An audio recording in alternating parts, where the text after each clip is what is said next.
and welcome to Backseat Sports. I'm Josh, and that is Caleb. And boys and girls, ladies and gentlemen, today we are talking about Nebraska, Iowa, and the showdown coming up here on Thanksgiving week. It's going to be a good one, and we are looking forward to it. Obviously, we'll be breaking down a little bit of the Wisconsin game, talking through that, and then going through the X factors and the predictions and breaking down the whole Nebraska-Iowa game. So it's going to be a blast. But before we get into that, Caleb, how you doing? Hey, doing better. Thanks for all the well wishes last week. Yes. For my sister, much appreciated, and all the prayers. Thank you for that. She's recovering well, so appreciate it. It went a long way. Besides that, the Wisconsin game. Very interesting. It's just, death by the same things to Wisconsin, very tough loss, giving up over 200 yards to a Wisconsin running back. 17-year-old. Is that new? You're telling me a Wisconsin running back had a career day against Nebraska? Who would have thought? Shocked. Yeah. Our special teams started off just hot that game. I mean, spicy. Special teams came to play in Madison, Wisconsin. Yeah, they did. It was dumb. How do you let a kick return go in the first 10 seconds? I know, Nebraska. It's tough, man. Only Nebraska. Tough. I mean, again, like realistically, we obviously lived up to the hype of that game, lived up to kind of like what we normally would like to do there. But yeah, so like I said, we'll be talking the Wisconsin game first, some of the breakdowns, and then we'll head into the Iowa game and go through all of that. So like you said, in the Wisconsin game, obviously started off on the wrong foot there with the kick return for the touchdown, down 7-0. I mean, I thought offensively we responded like incredibly on that next drive with like the shots downfield, Torrey, and that was exciting to see. And there was a lot of positives overall in that first half outside of that kick return for the touchdown, where I thought we made a lot of really nice plays. Defense had some great stops. There's a lot of positive momentum there in that first half. Yeah, I think essentially until Adrian kind of nicks up his shoulder there, our offense looked really, really good. I mean, this is the best defense in the Big Ten, and we put up, they hadn't 452. They hadn't allowed a touchdown in 9 quarters of play, and we just go out right there and we score in all of them. So it looked great.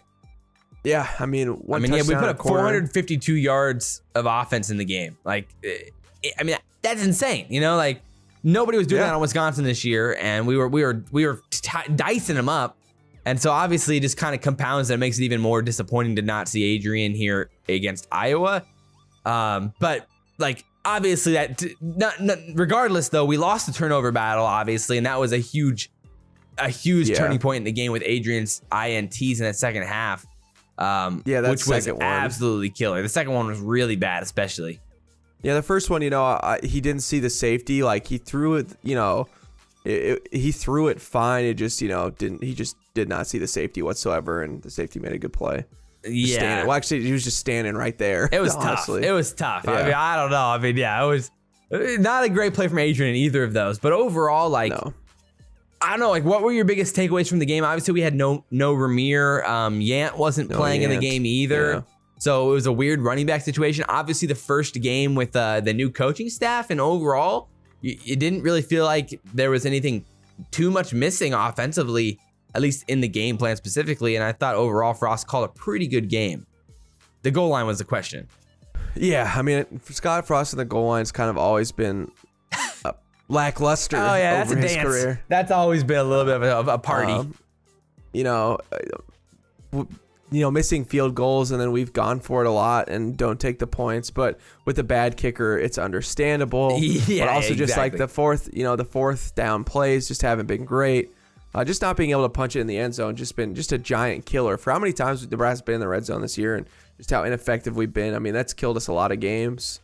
I know. Frost keeps putting his faith in Adrian to get that ball into the back of the end zone by these crossing routes in the back of the end zone, man, they have just been the death of us for literally since Adrian, since Frost came to Nebraska. They're always just high and away. Oh my word, bro. It's insane. Like, how haven't we either decided not to try to run these plays, and or how can't we execute them? It kind of blows my mind.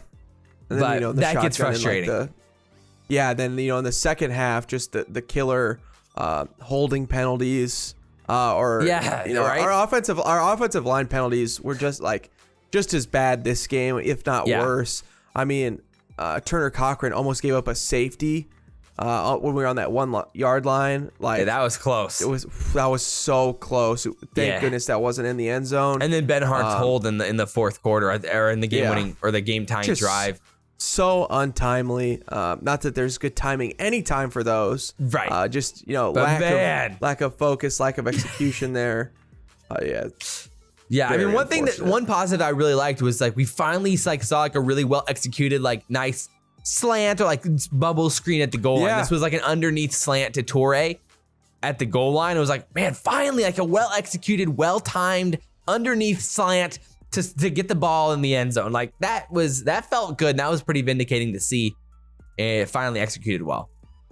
Yeah, and we did a really good job of spreading out those linebackers again. A lot of times, there are a lot of different places for Wisconsin, and a lot of times only 2 down linemen. And, we did a good job of kind of exposing them at their spots where we thought we could last week. We talked about it in the video on some of those intermediate passes would kind of be a really good spot for them. And they did that to a T and did that really well for a lot of the game.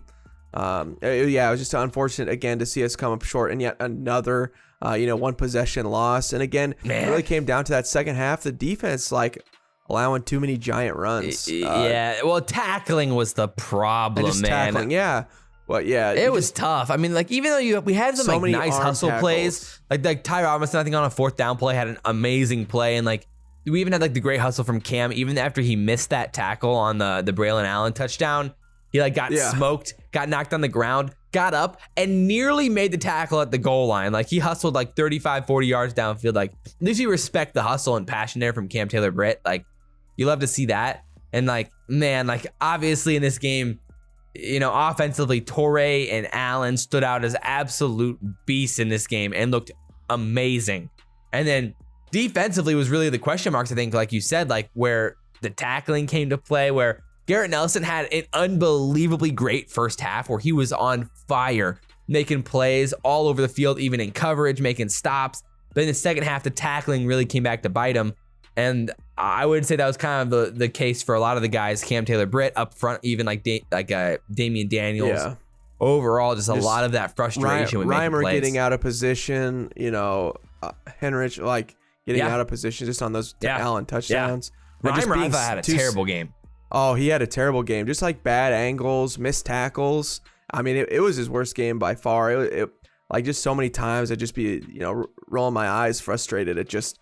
Again, it could have been scheming, it could have been planned, it could have been a lot of things, not just obviously on him, but at the end of the day, he was not making those tackles. So frustrating for sure. Yeah, I think one interesting thing is I thought we saw a lot of good things from Isaac Gifford in that game, though. Obviously still without Deontay Williams, and Miles Farmer didn't play well, but Isaac Gifford played very, very well. Yeah, I thought he had a couple missed things on in the first quarter, but kind of you would assume that he kind of very solid.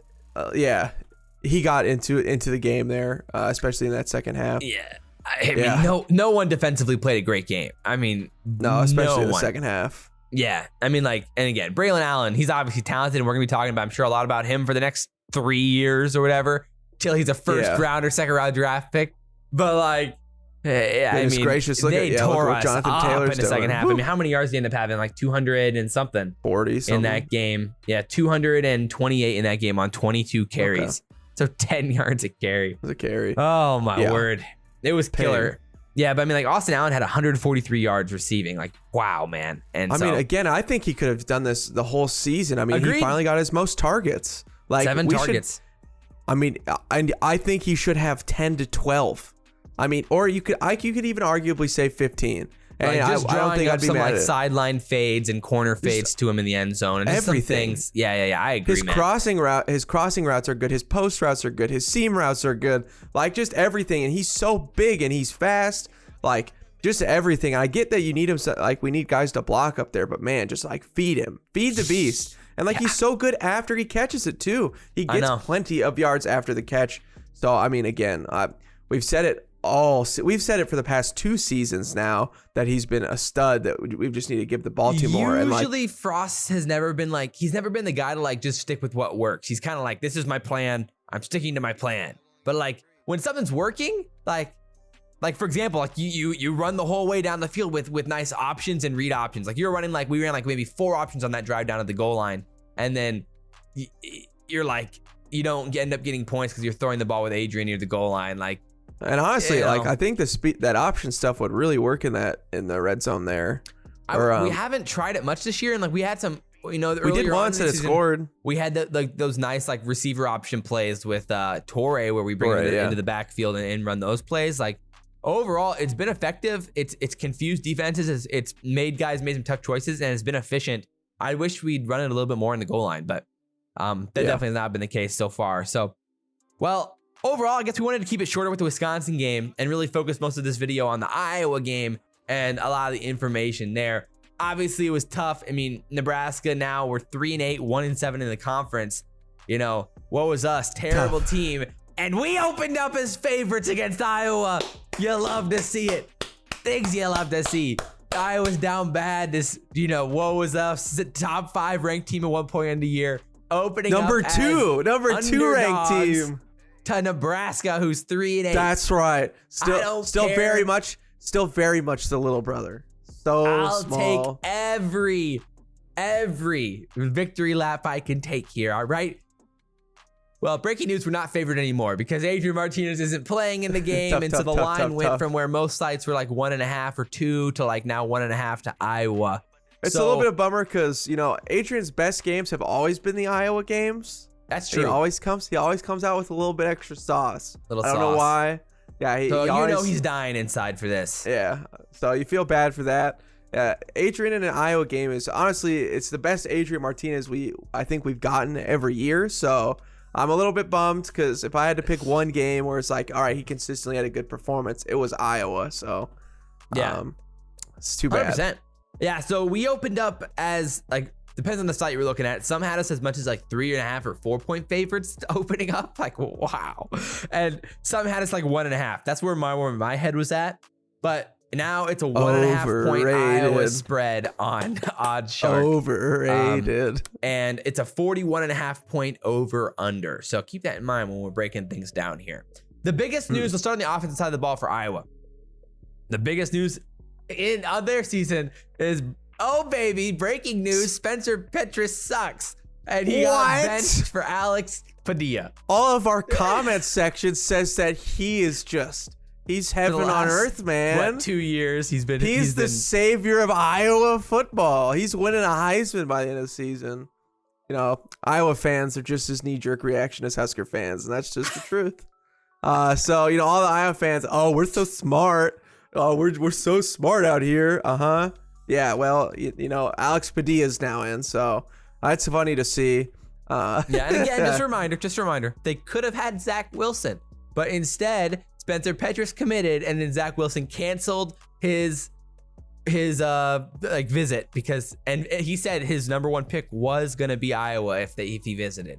So just a reminder, you could have had the nearly Heisman winner Zach Wilson, but you got Spencer Petras. So just keep that in mind, Iowa. All right. Yeah, exactly. Is that better than what you got? So you can make fun of us for Joe Burrow, and we'll make fun of you for Zach Wilson. Yeah, thanks. Thank you. Just like easy, yeah. But yeah, anyway, Alex Padilla. So he's not that great either. He's all right. He's 47% completion, 6.3 yards per pass, 2 touchdowns, 1 interception. I mean, his completion percentage is 11% worse than Petras, but he is more athletic. Right, he's more athletic, and he I think he's a better deep ball overall as well. So yeah, he came in against he came in the Northwestern game, and then he started since, and it's been a mixed bag of results for Iowa. They came in, they beat Northwestern. So we can go through some of Iowa's most recent games first. So they lost. Obviously, they were overrated as all get out. Against Purdue, they lost 24-7. Then they went to Wisconsin, they lost 27-7. Things you love to see. Satisfying. Then they went to Northwestern and they squeaked by, again, a team that we blew out, 17-12. That was at Northwestern. Then they squeaked by against Minnesota at home, 27-22. And then they beat Illinois 33-23 at home. That's all with Alex Padilla starting. So that's kind of been the difference. They put up a few more points since then, obviously, overall. But it's been a weird mixed bag of results for him since he's came in. And again, I just feel like we haven't got it's hard to get a full feel for Alex Padilla in the games that he's played. And at moments he shines and looks great with some deep ball throws. And then sometimes it's just like, overthrow 5-yard out route or like, some missed reads or things like that. Yeah, forcing it in some tight windows. I mean, yeah, he's all right, I guess. He's good on the rollout. I think they really like. He's pretty good on both sides of the rollout too, left or right. But they really liked rolling him out to his right, obviously. Like that's where they really felt most comfortable. At least it seemed like. Yeah, obviously it's easier and he's young, so it's a little bit easier to roll him out to the right. But he's fine. And obviously, besides that, in the offense, you got Tyler Goodson. Yeah. A middle of the pack, probably lower tier Big Ten running back at this point. Well, I mean, I'm not lying. It's crazy. There's like what 5 or 6 or 7 NFL caliber running backs. Yeah, I mean, Michigan's got 2. Ohio State's got 1. Michigan State's got 1. Minnesota has one that's hurt. I mean, then maybe you could talk about Tyler Goodson. Maybe you could talk about him. Maybe. Only 4.4 yards per carry, 944 yards, and that's with the best offensive line in the whole Big Ten. I'd say that's disappointing if it was me. The best center I'd be in all disappointed. the Big Ten. Yeah, my goodness. Yeah, offensive line is just units. And then, finally, Iowa doesn't have that good of a tight end. Sam Laporta, again, just a mediocre player. Oh, man, I love saying all these things. It's so satisfying. Making them so bad. Just don't. They're so bad. 37 receptions, 425 yards, 11.5 yards per reception and 2 touchdowns. I mean, that's no George Kittle or anything like that. I mean, I'd be disappointed if I was Iowa. It's embarrassing, honestly. I mean, it's no Austin Allen, and that's fair. That's true. Yeah. Austin Allen, much better. But they do have maybe the best center in all of college football with Tyler Linderbaum. I mean, he's a beast. He very well could go in the top 20 picks, top 25. He could go high. I mean, he could go higher of the draft this year. He's fantastic, and everyone's been raving about him for a while now. And he's lived up to the hype so far. Looked fantastic in the games this year.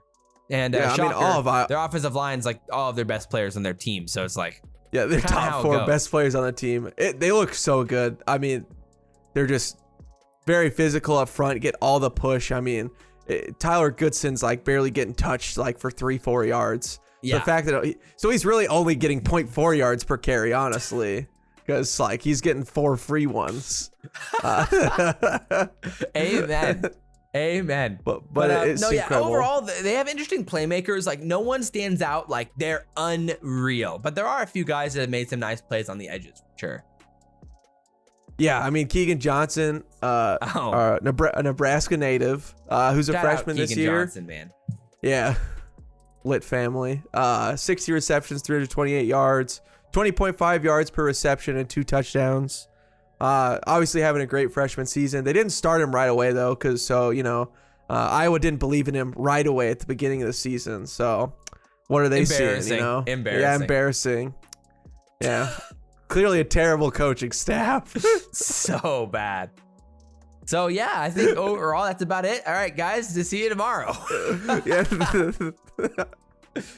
But, so I don't know. It's been interesting to see, like, in the Illinois game, they only had 83 passing yards in the Illinois game, all right? They had 83 passing yards. Tough. And Arlen Bruce IV had 45 of them. And he made some nice plays around the outside, but, like, they sometimes feel like they don't have any answers besides let's just keep running the ball. And you know how they do it. They line up in the eye. They'll bring in like a tight formation, bring in the receiver close in the slot.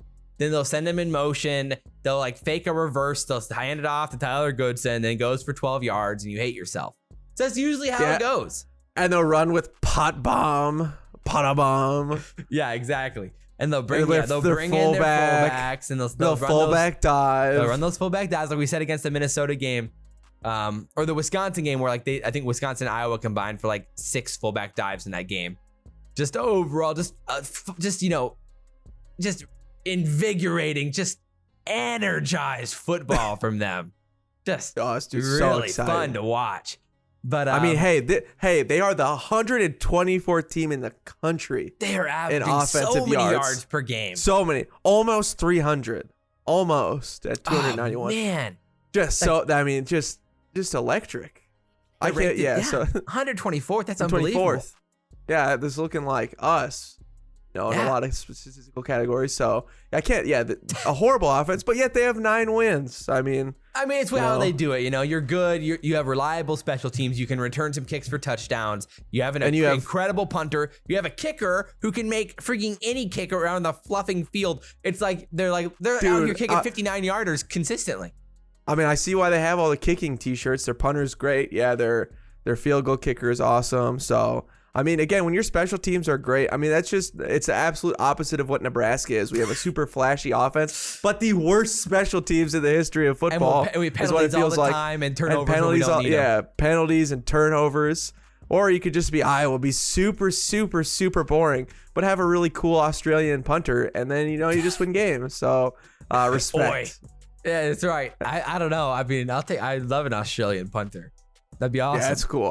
I'll be honest. I'm jealous. I'm jealous too. But yeah, defensively, it's really interesting defensively. I mean, again, they're just a reliable, solid Big Ten core, but nothing flashy. I really felt like Wisconsin showed out more on tape than Iowa did overall.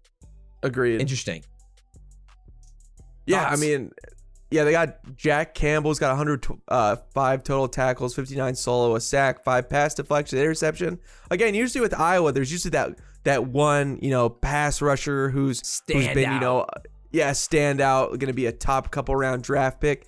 This year is not really the case. They have a good cornerback, Riley Moss, who's probably going to get drafted pretty high, but not the crazy game changer on defense. Just a bunch of solid guys. Dane Belton, their safety, solid. There's no Epinesa. Yeah, exactly. Yeah, Dane Belton's a solid safety. He's got 7 pass deflected, 5 interceptions. He made a big some nice play. plays. He's just really heads up guy. Yeah, that's solid. And their leading sack guys aren't very good in the tackling situations, but they are just good in the pass rush. Joe Evans leads their team with 6 sacks, but not a ton of tackles for him in the whole season. Again, just kind of there for the pass rush for him. Yeah, I mean, again, it's really solid. And probably Belton was probably the most electrifying thing you'd see on tape from him. Yeah, most explosive player. I mean, I would say him and Moss. Yeah. I mean, I would say Van Valkenburg had some nice plays and nice pressures. Yeah. He definitely impacted the game a lot. And defenses and O-lines put a lot of emphasis on Van Valkenburg and what his impact on the game. So, but yeah, he hasn't really got to the quarterback as effectively as some of the other guys. But I think he impacts on film. He impacts the game the most out of the guys up front and the pass rushers overall. So it'll be interesting to see. I mean, Illinois had a lot of success spreading them out 5 wide, yeah. 5 wide, or really, really spreading them out a lot and taking shots. And it was interesting to watch how Illinois tried to attack them. I mean, even Northwestern had quite a bit of success on the edges as well, using sweeps and getting there. So it's not like Iowa has a ton of blistering speed on the edges, but they're just very reliable and consistent. Players at the point of attack. Yeah, I'd even say I think that Michigan State's secondary, still thought after watching was stronger overall. Had more playmakers.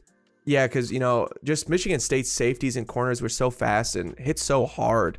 While Iowa again has a solid secondary, it's just not as flashy as Michigan State was, or quite as speedy as it was. Definitely, but still solid. Yeah. But Chalker, they're just trying to limit the big plays. They're trying to force you to burn clock, and then they want to burn clock themselves, and they want to win games nasty, and then they want to return kicks for touchdowns and punt the ball down to your 2-yard line and you get good field position, and then kick 58-yard field goals. Exactly, and that's gonna win for him so often. Again, if you play the field position game, which Iowa's done pretty well, done very well this season, it just works. And again, when you don't have to get that far down the field to get points, just an extra plus for them. So it's gonna be a tough game again with their special teams being so good. Obviously, their offensive line being world class for them, probably the best in the Big Ten. Even if they're their utility guys aren't the best things in the world, it's just going to get the job done. Yeah, for sure. So with that said, do you want to transition into the keys and X factors? So what are your thoughts? Like how does Nebraska attack this team? What are the big matchups you're looking for? What are your thoughts overall? I mean, if you want to start maybe like offensively, or I guess just fire them away. What are your thoughts? Yeah, I mean, I definitely want to see us get to the edges. Obviously, with no Adrian Martinez, we're going to have to establish the run somehow. Yeah. And I think on the edge with speed options, I think Logan Smothers is faster than Adrian Martinez. He's not as big and not going to be able to run through all the arm tackles as much, but he is a little bit more of a speedster.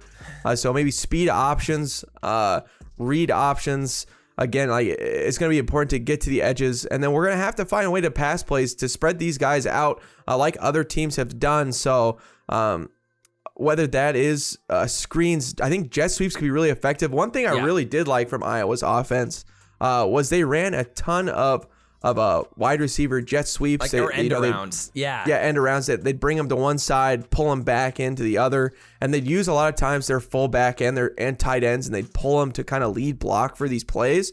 I thought they were really clever, and I'd totally like to steal that from their playbook. I think it's really solid. Again, when like we're going to be, probably outmatched on the front just again because our offensive line is so bad. It's going to be hard to run those 5 wides. But if we get 3-4 out there, and again, just feeding Austin Allen is going to be so important. I mean, he needs like 10, 12 touches. It'd also be fun to give Iowa a taste of their own medicine and to just kill him with a tight end. I think that'd be rather it'd be cathartic for me and rather satisfying. I agree. Yeah, I mean, I'm with you there. I mean, offensively, I think the speed to the outside is going to be our advantage, and like getting creative with misdirection and just overall creating space and using the space to your advantage is going to be huge. And maybe, hopefully like bringing in Smothers is a little bit of an X factor, something that they're not going to be able to prepare for as well as they want to.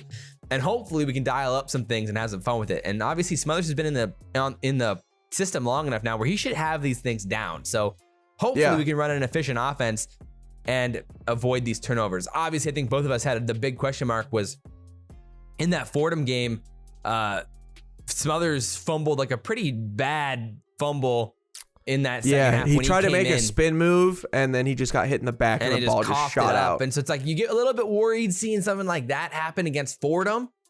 So hopefully he doesn't try to like get too crazy and make too many plays and just takes care of the balls is 101 against Iowa. Because if you're handing him the turnover advantage, they're going to make you pay for it. And they're going to at least get 3 points on the board almost every time. So that's definitely again, worrying. With Iowa, the games that they have lost this season, they lost the turnover battle 7-1. Purdue and Wisconsin. So you have to win the so not turning the ball over is going to be huge. At least just making the turnover margin even. Again, their offense isn't anything crazy.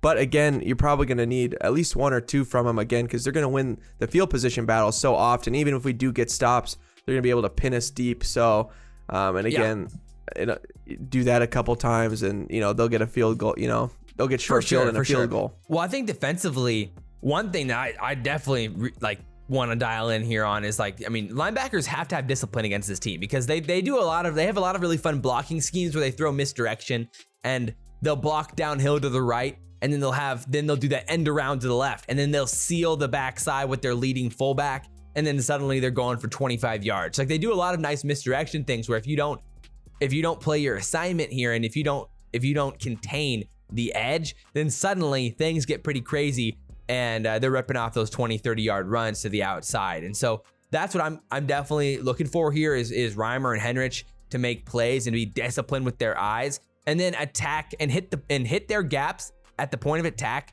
effectively and decisively and make plays on the ball. Like that's where I feel like you have to be against Iowa.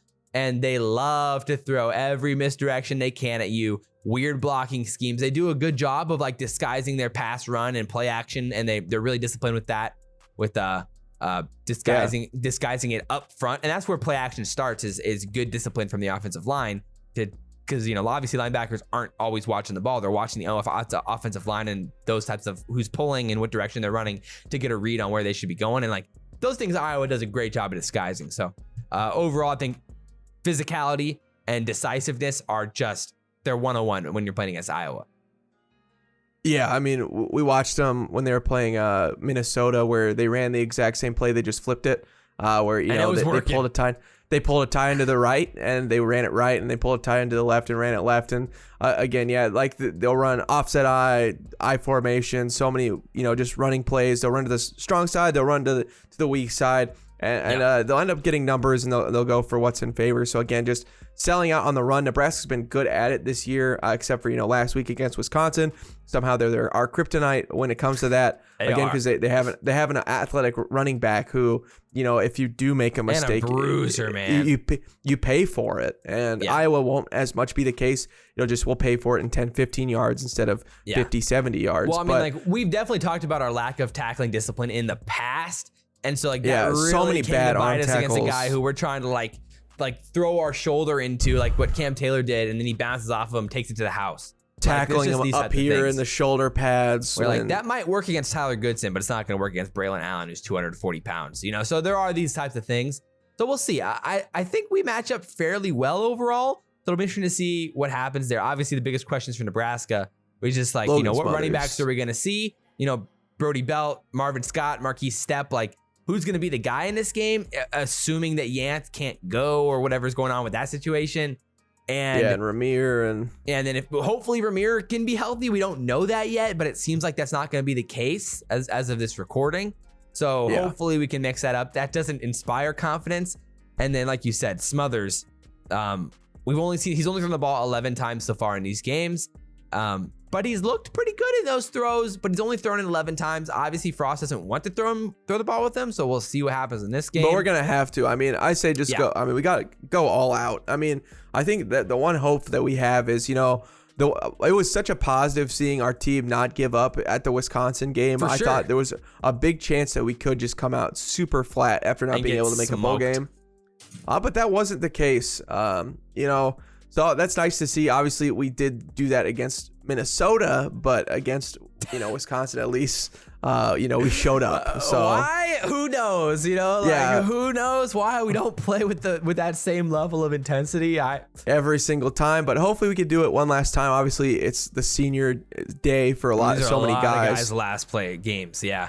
So obviously we want them to leave with a good taste in their mouth, leaving Memorial Stadium and seeing them hoist a trophy. Streak, dude. Dude, just these L's. They're catching so many L's, bro. It's hard to watch. I mean, we can't be losing to Iowa again, man. This is gonna be killer. But all right, we're here. Prediction time. Caleb, what are your thoughts on this game? How do you see it going down? What are your biggest worries? What are your concerns? Where are you at with this game, brother? I'm scared we're gonna play a way too conservative ball game against these guys. It's just not take the shots that we need to take. Yeah, you're gonna have to play to win here. They're gonna play not to lose better than Nebraska is. Again, with the good punting, with the good kicking, like a conservative ball game is what Iowa wants.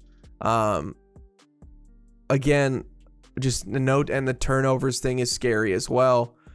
But you know what? Iowa sucks. Iowa always sucks. They always will suck, and they will always be nothing but a sheer wish. A prayer, a hope to be something, but they just never will be. They won't be champions. We won't see them be champions. I mean, they'll be close Big Ten. They'll just be close Big Ten wannabes, just like us, and we'll eventually we'll get over the hump, and they won't, and that's satisfying to know. So you know what? Iowa sucks. They're frauds. Congratulations on being the fake ID of the college football yet again. And you're going to lose to Nebraska. Yes, a 3-8 garbage pail Nebraska team, 21-19. Oh my goodness. And you can cry and cry you and might cry have yourselves just guaranteed that Iowa's going to beat Ohio State in the Big Ten Championship with that 1 minute No. Wisconsin's going to the Big Ten Championship. Because yet again, they're just a small fry. Amen. Just a small, sad little guy. Just like us right now. It's beautiful. Down bad. What's the narrative? I mean, is Austin Allen the X factor? Like, are we going to actually get to the edges here? Xavier Bett's going to make a big time play. Our defense I'm worried. Our defense plays out of their minds. I mean, just the best game. Possible. they've played. They'll play hard on their sleeve, and they'll finally get it done. We have a pick 6. I mean, there's a world where literally Iowa has like 12 passing yards in this game. Like, there's a world where that's and a world where they try to take a shot downfield, he gets picked. Like, they have 12 passing yards. I want the most aggro Nebraska defense I've ever seen. I mean, send pressure, stack the box. Here's the thing. Plays. At some point, I think we're actually mentally tougher than Iowa this year. Our defense is. I think our defense is actually, they're hard BA players, and they've had a tough season, and they're excited to kick the living crap out of this garbage pail, fake trash can team, and I can't wait for it. Wow. Bringing the fire today. I respect that. I love you all Iowa fans. It's really fun to just trash talk. Oh, 100%. I won't back. We won't back it up whatsoever. But our corn's better. Don't worry. And you know what? I just hope I tilted you a little bit. Yeah. That's all I want. My biggest worry again is just the turnovers are really scary, and the special teams is. Oh, dude, the turnovers, that's how we're going to lose. Has a massive advantage in special teams, and, we could put I don't think massive is a big enough word for how much better they are at special teams. I mean, the chasm is so wide. It's wide. Between us and them. It's scary. It's insane. I mean, like, it's a potato and, like, LeBron James. To be fair, Northwestern did block a punt. And they did have a terrible snap that was fumbled. Was that against Illinois? I can't remember. But that happened in the last 3 games. Yes. And they fumbled the snap. It was a terrible snap. So the punting game, when there have been some problems up front for Iowa on the blocking side of things on punts. So that's you're saying there's a chance? Here. Try to block these freaking punts is what I'm trying to say here. Let's block these punts. Heck yes. Sell out. I love it. Cam Taylor Britt, three block punts. Yeah, and let's not muff kickoffs.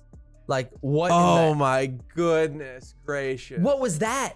We muffed a fair catch kickoff, and we started at the 8-yard line. When you pick it up, if you already feel caught it, it's just where the ball hits. Yeah, so we got the ball at the 8-yard line. That was fantastic. That was so bad. Anyway, long story short. I'm worried about that, and I really think Iowa's special teams is the X factor here when it comes to field goals. I mean, they could have 5 field goals in this game.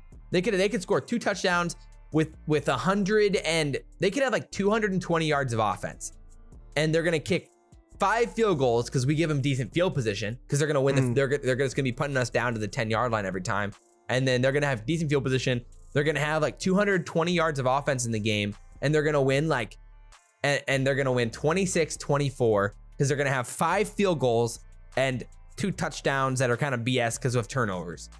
Or they're going to have a kick return for a touchdown or something. Like, it's just going to be an absolute crap game where Nebraska absolutely should win this against if any other team played like we played, we'd win.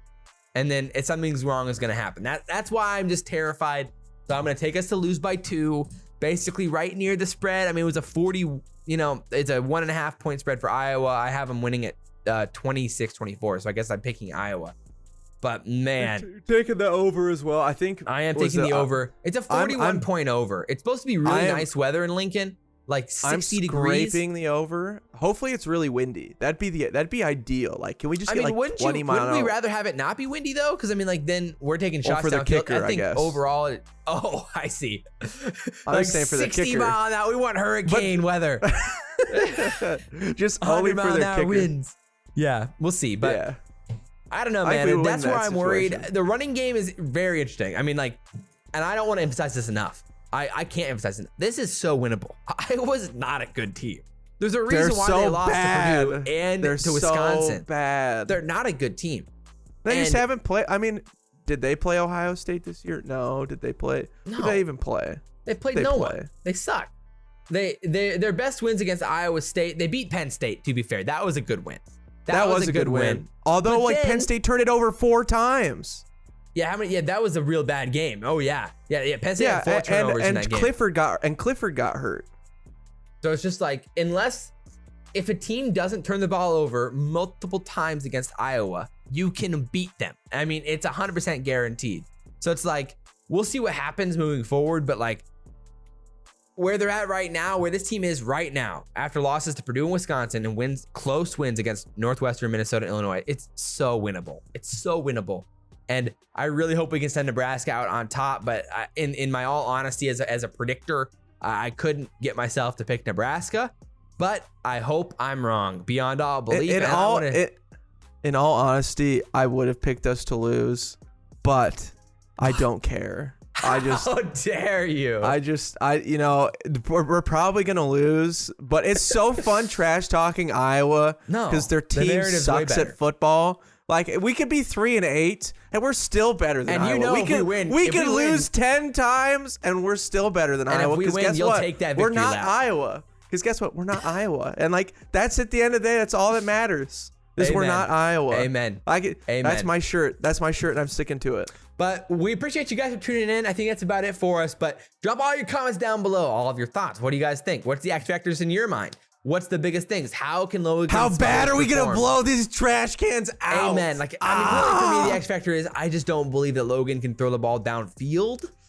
But we saw him hit Xavier Betts once or twice. Hey, we've seen him. He's got a 92.5% passer rating PFF grade. No, not passer. It's just his PFF grade right now is like a 90. It's like a 92 something. It's insane. So that's insane. On his 11 attempts.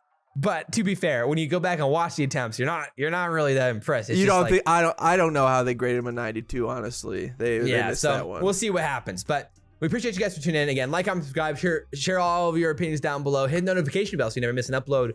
We plan on doing a lot of fun off-season content as well, even though we're not hitting a bowl game. So, stick around. We appreciate you guys. We always do some rating videos of everybody and break down the season as a whole. So maybe you can look out for that one. We get our corny awards. They're coming up. The cornies are coming up. So be on the lookout. As always, guys, I'm Josh. That's Caleb. This has been Backseat Sports. And guys, we will see ya next time. Don't be the Iowa Corn. Go Big Red, baby. Go Big Red.